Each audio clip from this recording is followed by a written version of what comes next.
I think we're all guilty of searching for a magic movement, whether it's with a golf coach, lessons, or online videos, whatever it is you're getting your information. We're looking for a magic movement that will get you hitting the ball extremely well. Whether it's just like something you do with your right arm or with your left hip or whatever it is. You do this movement and it fixes everything and you hit the ball great and that's it, job done. But it doesn't always work like that, and in fact usually it doesn't at all. So try to think of it slightly differently. So when you're looking at new movements that you might want to put into your golf swing, put it into two different categories. One category is distance or club head speed.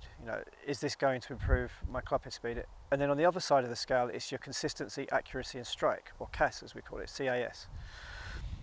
So think about what you need and then look at the movement that you're being taught or shown and think which one does that improve, which one is that going to generate? Because most coaches they'll tell you that it does everything, they won't tell you what it gains you, but they won't tell you what it loses you.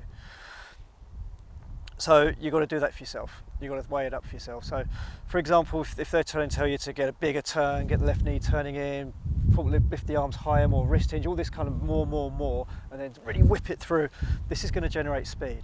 But it might cost you your CAS. It might cost you some consistency, accuracy, and it might cost you your strike a little bit. Whereas if you're seeing someone doing the other way around, keeping movements really tight and refined and constricting and keeping everything nice and still and really accurate, well, that's going to improve your CAS. But it might cost you some distance.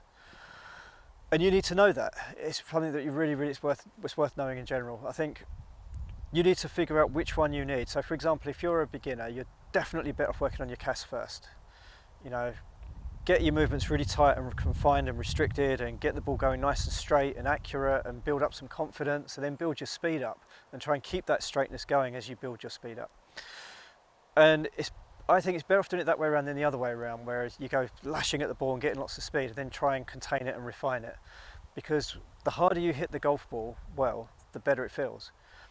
So if you're hitting the ball really hard, even though you won't not be hitting it well very often, if you're hitting it really hard, it's going to feel great when you do hit it well. And then if you're trying to restrict and contain your movements, it's going to feel awful. No one likes to have their golf swing contained and restricted.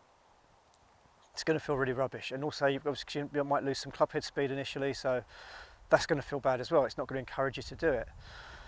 So you don't want to go lashing at it really hard and then trying to contain it. Go the other way around. Get it consistent and accurate and straight and striking it well, and then from there build up the speed.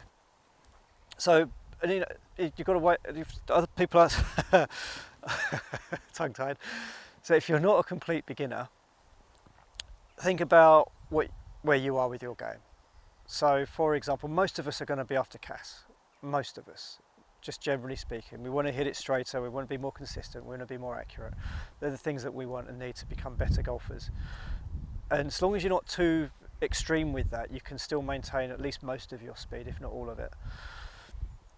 But that doesn't mean it's the same for everyone. So for example, someone who hits the ball extremely straight and consistent and has no problem with that at all, but they only drive it at 150 to 200 yards. They need more distance. It's very different. They might want to employ bigger movements that try and get more turn, more club head speed.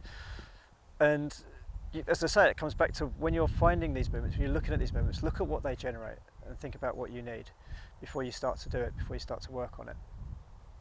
Put it into two different categories. Now, that's not to say that some movements don't improve both, because they do. There are some movements that are very efficient and will improve your distance and your CAS, but there's not that many of them. So yeah, have a look, weigh it up for yourself, because as I say, the coach probably won't tell you, and that before you make a decision whether or not to do it.